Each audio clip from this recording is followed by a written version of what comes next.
You ever come home expecting peace and quiet, maybe a dusty welcome mat after a long trip, and instead find your entire life being sold off on your front lawn by someone wearing too much beige and a look of self-satisfied larceny? Yeah, me neither, until it actually happened.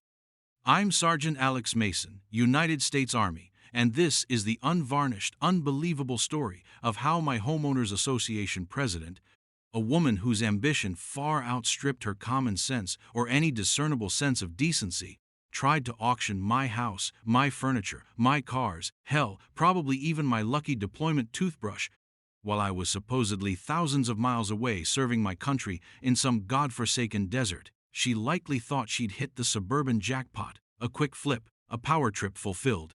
Spoiler alert, what she actually hit was a well-camouflaged, professionally pissed-off landmine. Drop a comment letting me know where you're watching from, and buckle up, because this story isn't just wild.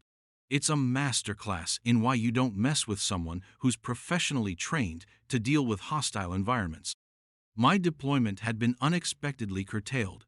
Nothing dramatic, just a training exercise that wrapped early due to some logistical snafus on the host nation's side, combined with a minor twist to my knee during a final rappel that wasn't serious enough to keep me downrange but was just annoying enough for the medics to say, "Go home, Sergeant. Let it rest before you really break something." So, instead of arriving back in another 3 months, I found myself in a cab stateside, duffel bag at my feet, anticipating the sweet relief of my own couch and a beer that didn't taste like regret. The cabbie, a cheerful guy named Sal, was making small talk about the weather as we turned onto my street, Maple Creek Lane, usually a picture of tranquil suburbia. But as we approached number 227, my house, Sal's chatter died in his throat. "You expecting a party, Sarge?" he asked, confusion knitting his brow. I wasn't. What I was expecting was silence, maybe the scent of stale air, the quiet hum of the refrigerator.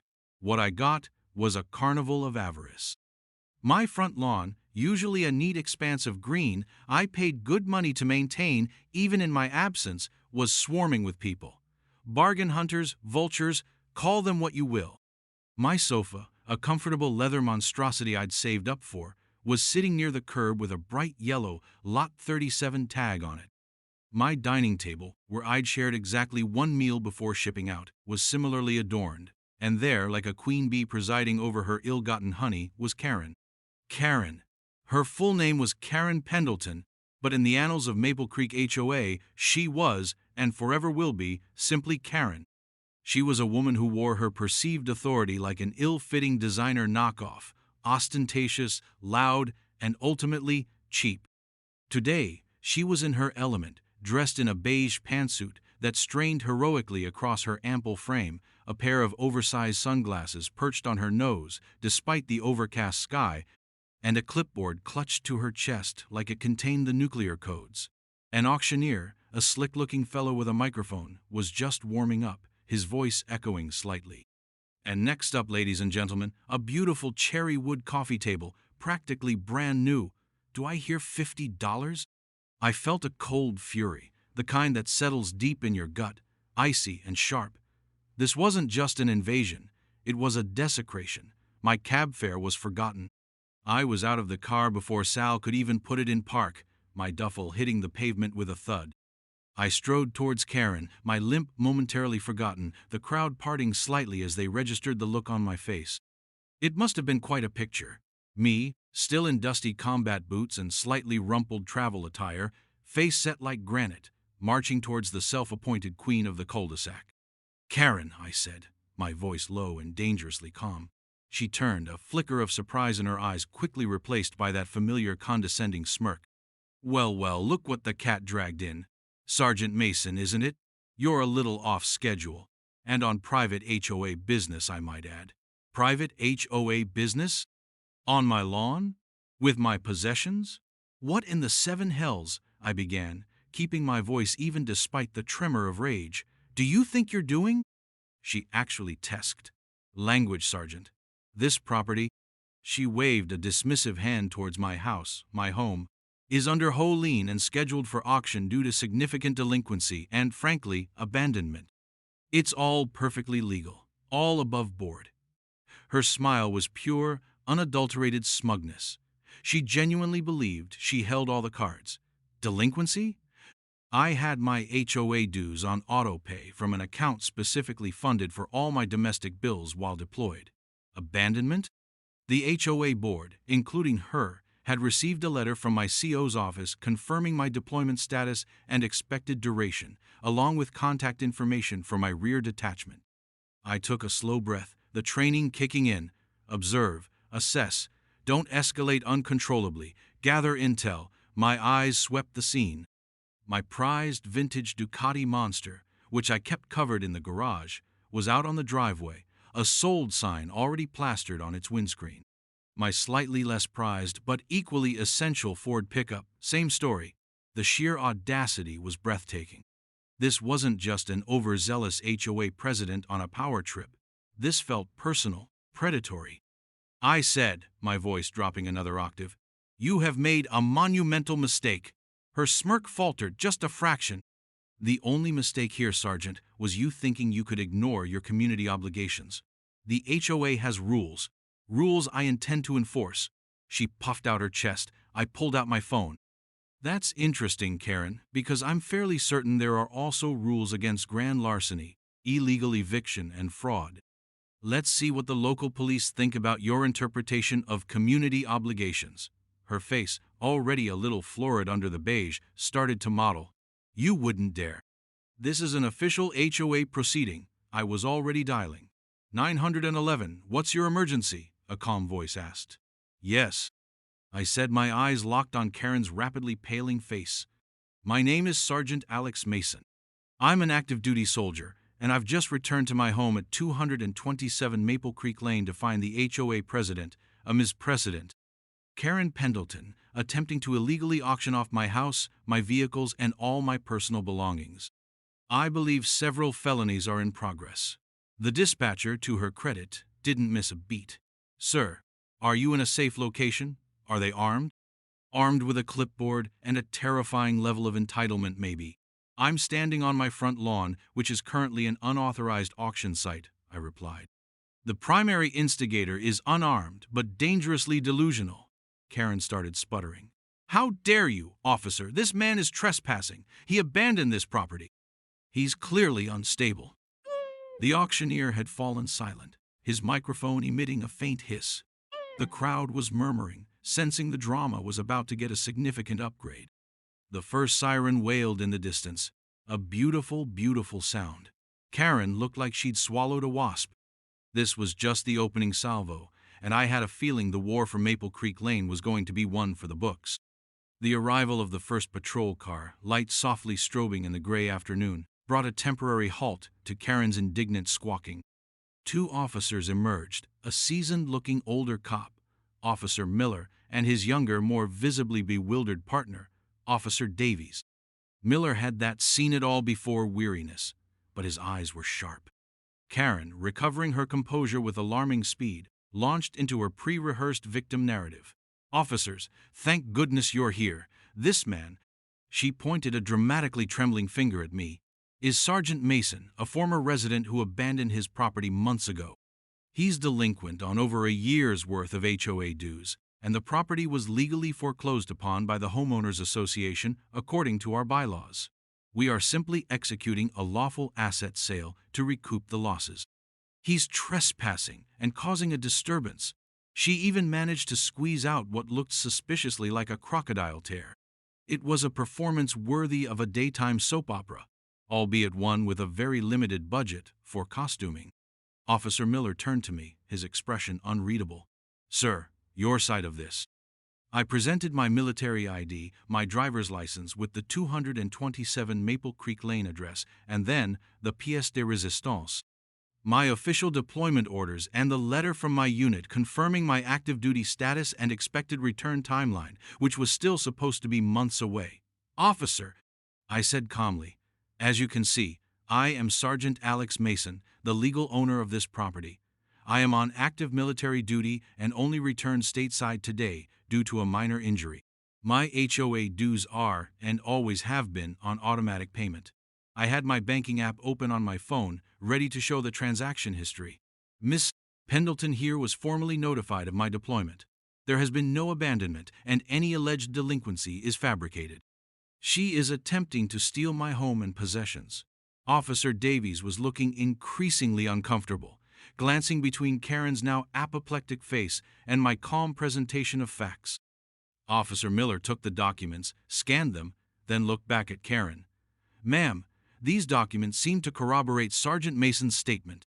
Do you have copies of the foreclosure notices, proof of service for these notices, and records of the alleged delinquencies you can show us right now?" Karen's face went through a fascinating range of colors, from beige to puce to an alarming shade of purple. "Well, of course, they're at the HOA office. This is highly irregular. He's clearly trying to intimidate us. We followed procedure," she blustered, clutching her clipboard tighter as if it were a shield against impending justice. "The procedure for foreclosing on the home of an active duty service member without proper court orders and SCRA waivers is, in fact, highly illegal, ma'am," I interjected quietly, but loud enough for the officers and the now very attentive crowd to hear. The Service Members Civil Relief Act wasn't just some vague guideline. It had teeth, and Karen looked like she was just realizing she might be bitten. Officer Miller nodded slowly. "Sergeant Mason is correct, Ms. Pendleton. This auction is to cease immediately. All property is to be returned to the premises. We're going to need to see those documents you mentioned, and frankly, you might want to consult with an attorney." The auctioneer, looking like he wanted to be anywhere else on earth, quickly started gesturing to his crew to pack up. The bargain hunters began to disperse, some grumbling, others looking at Karen with open curiosity and a dawning suspicion. Karen, however, was not one to retreat gracefully. "This is an outrage, an affront to the community. You haven't heard the last of this, Sergeant Mason," she hissed, her voice dripping with venom. "The HOA board will pursue this to the fullest extent of the law. You'll be hearing from our lawyers." With a final glare that could curdle milk, she spun on her heel and stomped off, her beige pantsuit practically vibrating with suppressed fury. The officers stayed until the auction crew had reluctantly moved my sofa back onto the porch and my coffee table into the living room, though not without a few new dings. My Ducati and truck were still mine, thankfully. Once the scene was relatively clear, Officer Miller handed me a card. "Sergeant, if she gives you any more trouble, or if you discover anything further, give me a call directly, and I'd suggest you change your locks immediately." Sound advice. As the police cruiser pulled away, a few figures emerged hesitantly from neighboring houses. One was Mrs. Henderson, a sweet, elderly woman from across the street with a renowned rose garden and an equally renowned disdain for Karen Pendleton. "Alex, dear, thank heavens you're back," she exclaimed, bustling over with a plate of cookies that materialized as if by magic. "That woman is a menace. She's been eyeing your place for months, ever since you left. Kept muttering about how an unoccupied property was a blight and a security risk, even though your lawn service was impeccable and I told her you were serving our country." Another neighbor, a quiet man named David, offered to help me move my furniture back inside properly. He also mentioned he'd seen unfamiliar vans outside my house a few days prior and had thought it was odd. He'd even taken a few photos on his phone because Karen looked like she was supervising a heist. Small acts of kindness, but they were like a balm to my frayed nerves. Once inside, the chaos was less visible but more insidious. Drawers had been riffled through, closets opened. Some smaller, valuable items were clearly missing. A collection of antique maps, my grandfather's service medals. The sense of violation was profound. This wasn't just about property, it was about my life, my history, being pawed at and plundered. That night, after changing the locks and gratefully accepting Mrs. Property Henderson's cookies and David's help, I didn't sleep.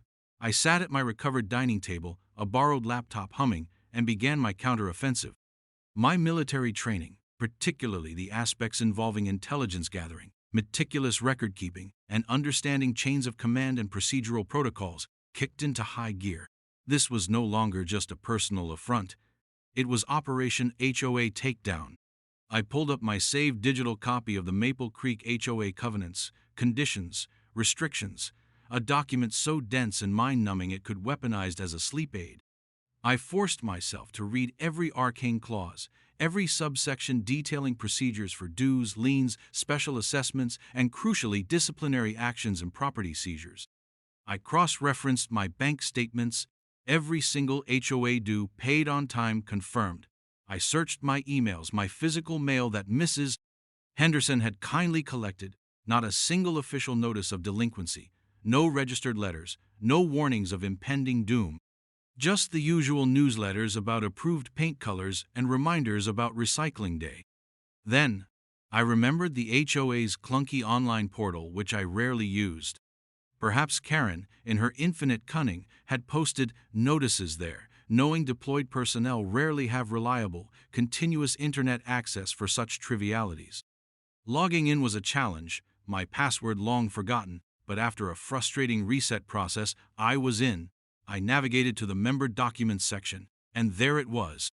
A folder labeled Mason, 227, Delinquency, Foreclosure. My blood ran cold, then hot. Inside were scanned PDFs, alleged notices of overdue payments, escalating to a final notice of intent to lien, and then a notice of HOA foreclosure sale. The dates were all within the last 3 months. Conveniently, the notices were supposedly sent via certified mail. But to what address? Not my APO box, not my parents' address, which I'd left as an emergency contact. No, they were addressed to my house, 227 Maple Creek Lane, with a scribbled note, "Return to sender, addressee deployed." And then, the kicker. A supposed waiver of service document, allegedly signed by me, agreeing to the foreclosure. The signature was a crude, laughable forgery. It looked like a child had tried to trace my name while riding a unicycle. This wasn't just incompetence or overreach. This was blatant, calculated fraud. Karen hadn't just bent the rules, she'd snapped them in half and tried to bludgeon me with the pieces. And that right there was her second monumental mistake. She thought I was just a soldier. She forgot soldiers are also trained to fight. The discovery of that forged signature was like a shot of adrenaline. This wasn't just about getting my stuff back or stopping Karen's petty tyranny. This was about dismantling a fraudulent operation. The next morning, I was on the phone, researching attorneys specializing in HOA disputes and real estate fraud. I needed someone sharp, someone who wouldn't be intimidated by HOA bluster, and someone who understood the gravity of SCRA violations. I found him, Mr. Blank's 4-3 HOA bluster, Civity HOA bluster, and Foster. Arthur Davenport, a semi-retired bulldog of a lawyer with a reputation for surgically dismantling corrupt HOAs. His initial consultation was free, but his time, I could tell, was gold. When I laid out my story, backed by my initial folder of evidence, military orders, bank statements, the deployment notification letter to the HOA, photos of the attempted auction, and the pièce de résistance, the printout of the forged waiver from the HOA portal, Davenport's bushy eyebrows, which had initially been raised in polite skepticism, slowly descended into a predatory V. "Sergeant Mason," he said, his voice a low rumble, "most people come in here with a lot of righteous anger and very little paper. You've come in with a dossier. This Karen Pendleton, she's not just overzealous, is she? She's playing a very dangerous game, especially with a service member." He agreed to take the case, a glint in his eye that told me he relished the impending battle. Our first order of business was to send a cease and desist letter so aggressive it probably singed Karen's eyebrows when she read it. It demanded the immediate return of any of my properties still missing, full access to all HOA records pertaining to my account in the foreclosure proceedings, and a complete halt to any further action against me. We also put them on notice regarding the SCRA violations and the blatant forgery. Davenport suspected Karen didn't act alone. A stunt like this, trying to seize and auction a house? She'd need board approval, or at least the complicity of the treasurer and secretary for the paperwork, he mused. Let's find out who her little helpers are. Mrs. Henderson, my font of neighborhood wisdom, happily supplied the names. Bartholomew Barty Higgins, the treasurer, a nervous, obsequious man who always looked like he was about to apologize for existing, and a mousy secretary named Agnes Periwinkle who was terrified of Karen. According to Mrs. H. Barty would do anything Karen said, and Agnes just rubber-stamped whatever was put in front of her to avoid confrontation. Prime enablers. Davenport then guided me on a more formal evidence-gathering mission. We subpoenaed, or rather, sent a strongly worded legal demand for, initially, all HOA meeting minutes for the past year, financial statements, and all correspondence related to my property. The initial response from the HOA's newly hired and likely very stressed lawyer was predictably obstructive, full of jargon and delays, but Davenport was a master at cutting through procedural fog. While the legal gears ground slowly, I did my own reconnaissance. I spoke to more neighbors. Some were still hesitant, clearly intimidated by Karen's reign, but a few, emboldened by my visible fightback and the presence of Officer Miller's card on my fridge, began to open up. One recounted how Karen had forced them to repaint their front door 3 times because the shade of blue was insufficiently historic, despite the color being on the pre-approved HOA palette. Another told of exorbitant fines for leaving a child's bicycle on their own patio overnight. A pattern of arbitrary vindictive enforcement emerged. Karen, meanwhile, wasn't taking this lying down. Perhaps she thought audacity was the best defense. I started receiving a flurry of new violation notices from the HOA, hand-delivered by a reluctant-looking teenager, clearly paid a pittance to be Karen's courier. Improperly parked vehicle in driveway, for my own truck, parked in my own driveway. Unapproved landscaping alterations, for the divots the auction company's dollies had left in my lawn. My personal favorite was failure to obtain prior written approval for unscheduled return from active military deployment, which was so absurdly tyrannical it was almost comical. I carefully documented each one, adding it to the growing file for Mr. Davenport. Each notice was another nail in Karen's coffin. She was, in her arrogance, providing us with even more evidence of her vendetta and irrational behavior. The real breakthrough, however, came from an unexpected source. I had installed a couple of discrete, cloud-connected security cameras before my deployment. One covered my front porch and driveway, another the side access to my garage. I'd almost forgotten about them in the initial whirlwind. One evening, fueled by lukewarm coffee and righteous indignation, I logged into the cloud storage. I started scrolling back through the footage from the days leading up to the auction. And there it was, clear as day, time-stamped 3 days before my return. The footage showed Karen Pendleton herself, accompanied by the perpetually anxious Bartholomew Higgins, on my front porch. Barty was nervously holding a sheaf of papers, presumably the notices, while Karen gestured emphatically towards my mailbox. She then took the papers from Barty, made a show of trying to stuff them into the already full box full of mail Mrs. Prine Henderson hadn't yet collected for me, then pulled them back out with a theatrical sigh. She looked around furtively, then clearly mouthed to Barty, "See? Undeliverable. He's abandoned it." Then, the truly damning part, she turned slightly, catching her profile perfectly, and said to Barty, her voice unfortunately not picked up by the camera's microphone, but her lips easily readable with a bit of freeze framing and zoom, something along the lines of, "This will go so smoothly. Sergeant Mason will never know what hit him until it's too late. And the proceeds from this abandoned property will finally fund my special community beautification project." Bartholomew wrung his hands but nodded. I rewound it, played it again. Special community beautification project?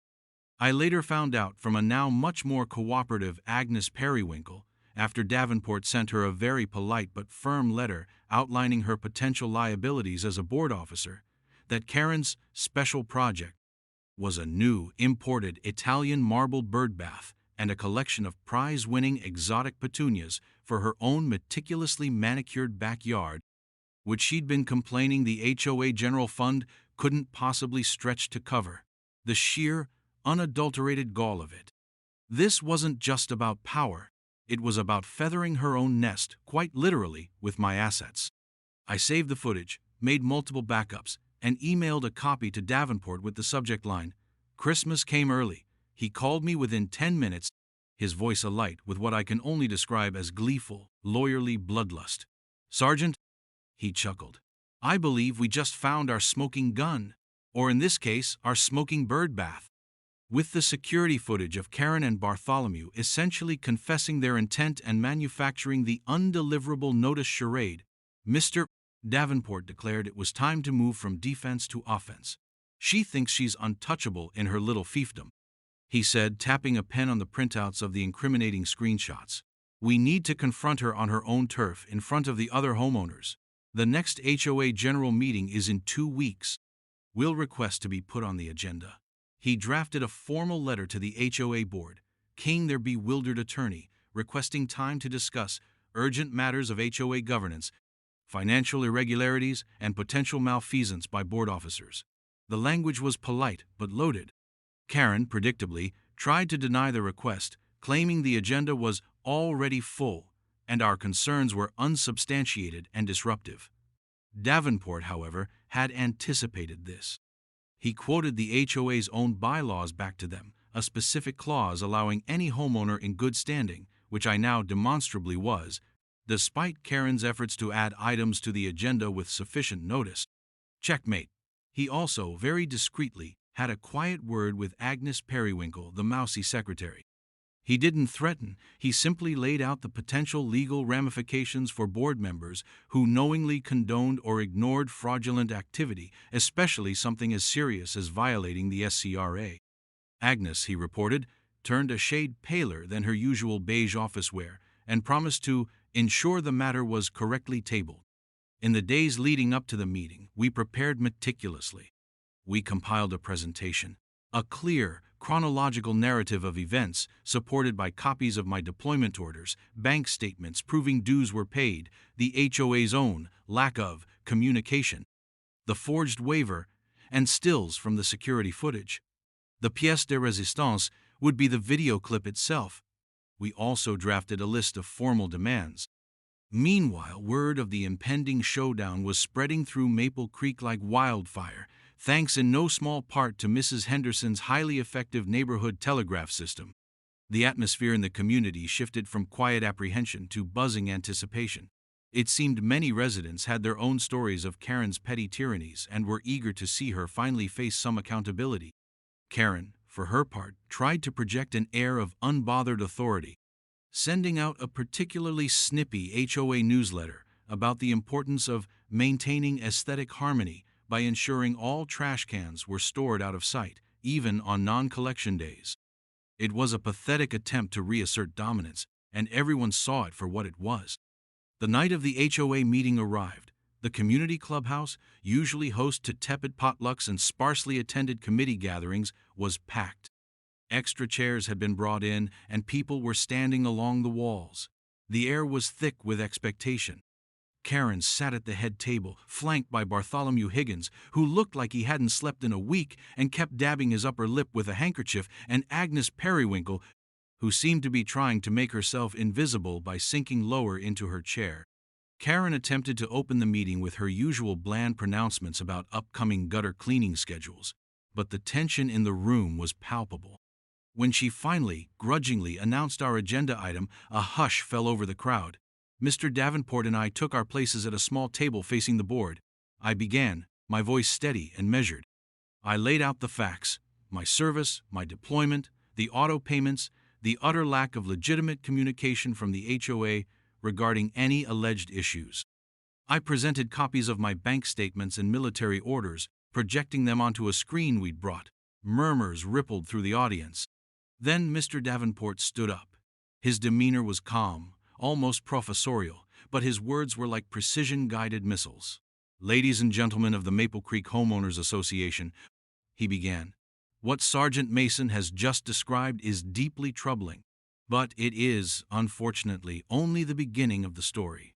He then systematically dismantled Karen's entire narrative, outlining the clear violations of Virginia state law regarding HOA foreclosures, the specific and severe breaches of the Federal Service Members' Civil Relief Act, and the prima facie evidence of forgery on the purported waiver document. He explained in layman's terms the potential civil and even criminal liabilities involved. You could see the color draining from Bartholomew's face. Agnes was now openly trembling. Karen, however, maintained a facade of outraged innocence, her arms crossed tightly, a sneer fixed on her lips. "This is preposterous, slanderous. We followed all HOA protocols," she declared, her voice a little too loud, a little too shrill. "Protocols, Miss Pendleton?" Davenport said, his voice dropping silkily. Let's talk about protocols. He nodded to me. This was my cue. I clicked the remote, and the security camera footage began to play on the screen. The clubhouse was utterly silent, except for the faint whir of the projector. There was Karen on my porch with Bartholomew. Her exaggerated gestures, her furtive glances. Then, the close-up as she mouthed the words, "Sergeant Mason will never know what hit him," proceeds. Special Community Beautification Project. A collective gasp went through the room. Karen's jaw literally dropped. Her face went from puce to a ghastly mottled white. Bartholomew looked like he was actively searching for a hole to swallow him. The other, less prominent board members, who had perhaps been merely negligent or willfully ignorant, now looked horrified. They were seeing, in undeniable visual detail, the architect of their potential downfall. Karen tried to recover. "That footage is doctored. It's a fake. He's trying to frame me," she shrieked, pointing a shaking finger at me. But her denial was unconvincing, hysterical. The visual evidence was too damning. The carefully constructed image of Karen Pendleton, pillar of the community, was crumbling before everyone's eyes. The silence in that room was thick enough to cut with a combat knife. Karen's perfectly coiffed hair seemed to quiver with indignation, her beige fortress of arrogance finally, irrevocably breached. The tide hadn't just turned, it was a tsunami, and she was directly in its path. The video ended. For a moment, the only sound in the clubhouse was Karen Pendleton's ragged breathing. Then, Mr. Davenport, in a voice that was quiet but carried the weight of impending legal doom, addressed the room, and specifically Karen. "Ms. Pendleton, doctored footage is a serious accusation. We, of course, have the original, unaltered cloud recording complete with metadata, which I'm sure the authorities will find quite compelling should this escalate to a criminal investigation for fraud, conspiracy, and violations of federal law." He paused, letting that sink in. Bartholomew Higgins made a small, choked sound, like a drowning squirrel. Agnes Periwinkle looked like she was about to faint. Even the other, more peripheral board members, a couple of retirees who usually just nodded along, were now staring at Karen with undisguised horror. Their quiet complicity was about to have very public consequences. Then, the dam of resident frustration broke. It wasn't a shout, but a rising murmur that grew into distinct voices. Old Mr. Abernathy, who rarely spoke, stood up, his voice quavering with age but firm with conviction. "That woman, Karen, she fined me $500 because my grandson's tricycle was visible from the street for 2 hours. 2 hours! Mrs. Sprosicle," Rodriguez chimed in, "and she tried to make us tear down our children's treehouse, said it violated airspace covenants, whatever that means. It's been there for 10 years. One after another, homeowners stood up, emboldened by the public exposure of Karen's malfeasance, recounting their own experiences of her petty tyrannies, exorbitant fines for trivial infractions, and her generally autocratic rule. It was like a dam bursting, years of suppressed resentment pouring out. Karen tried to shout them down. "Order! Order! This is not a grievance forum." But her authority had evaporated. She was no longer the feared matriarch of Maple Creek. She was just a woman, in a too-tight beige pantsuit, exposed and cornered. Mr. Davenport waited for a slight lull, then stepped forward again. "Given the evidence presented, and the clear sentiment of this community," he announced, his voice cutting through the receding anger, "we have a few formal demands." He held up a document. 1. The immediate resignation of Ms. Karen Pendleton as HOA President and from the Board of Directors. 2. The immediate resignation of Mr. Bartholomew Higgins as HOA Treasurer and from the Board.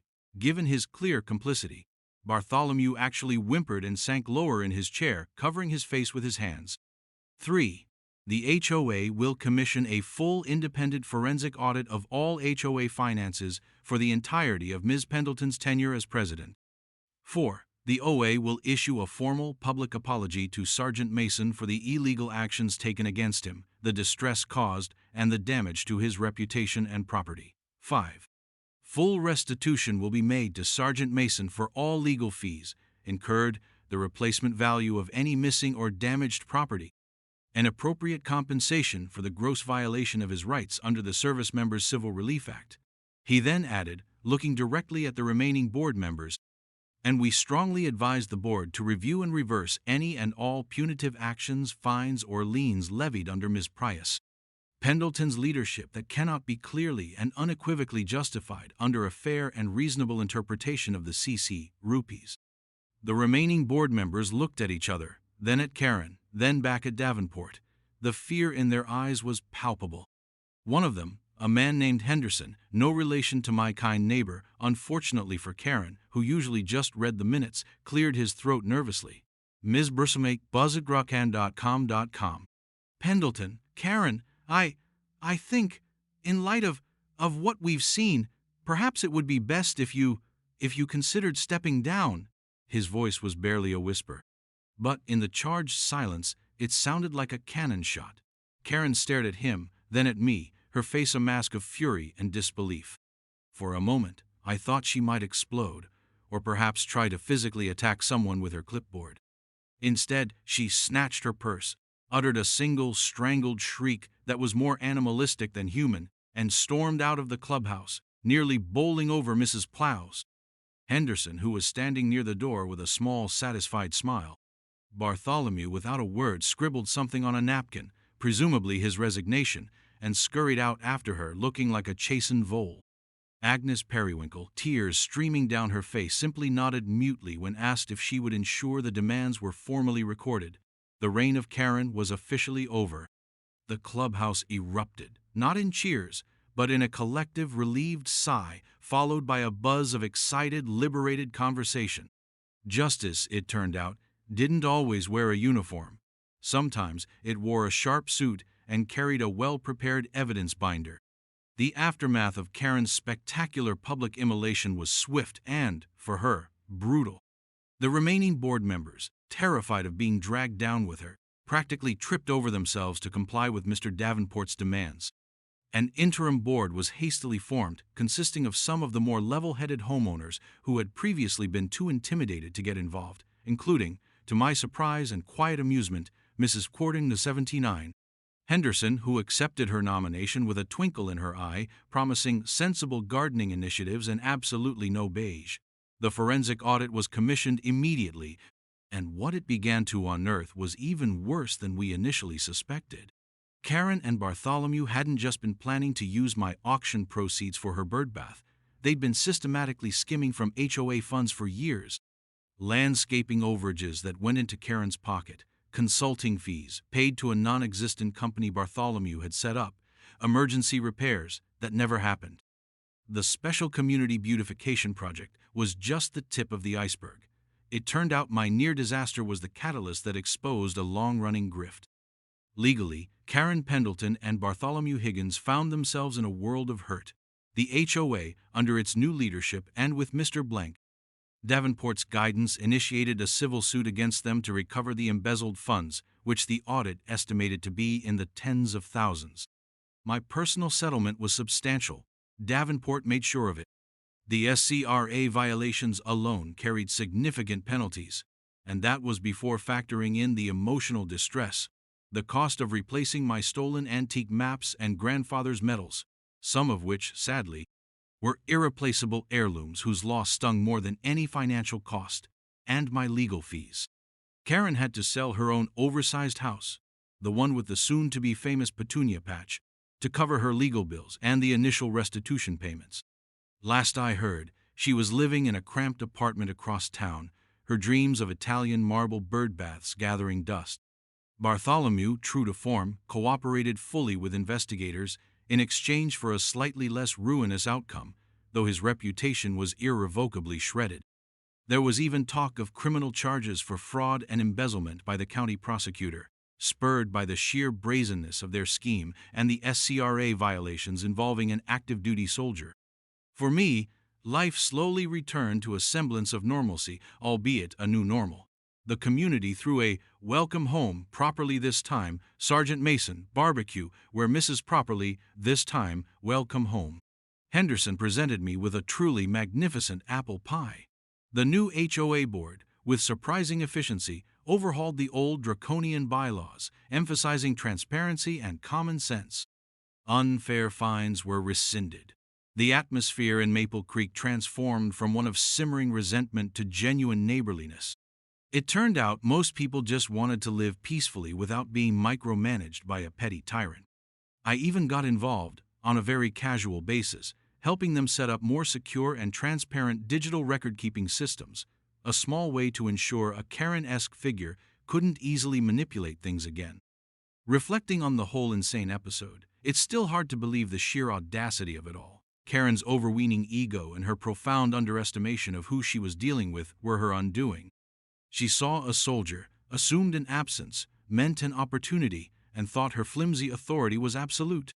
She forgot that soldiers are trained to analyze threats, gather intelligence, and execute plans with precision, skills surprisingly transferable to suburban warfare. There was a grim irony in how her attempts to use and abuse the rules ultimately led to her being crushed by the legitimate weight of the law. It was a stark reminder that unchecked power, even on the small scale of an HOA, can corrupt absolutely, and that standing up to bullies, no matter how entrenched they seem, is not just a right but a responsibility. My grandfather's medals were never recovered, and that's a pang I'll always feel. But the peace and fairness that returned to Maple Creek, that was a victory in itself. So, what's the takeaway from this suburban saga? Well, always keep meticulous records, understand your rights, and your HOA bylaws, as tedious as they are, and never, ever assume the quiet guy in combat boots is an easy mark. Sometimes the biggest battles aren't fought on distant shores, but right in your own front yard, against an enemy armed with a clipboard and an overabundance of beige. Thanks for watching, and hit that subscribe button if you want to hear more tales of when people picked a fight with the wrong person. You never know what craziness life or your local HOA will throw at you next.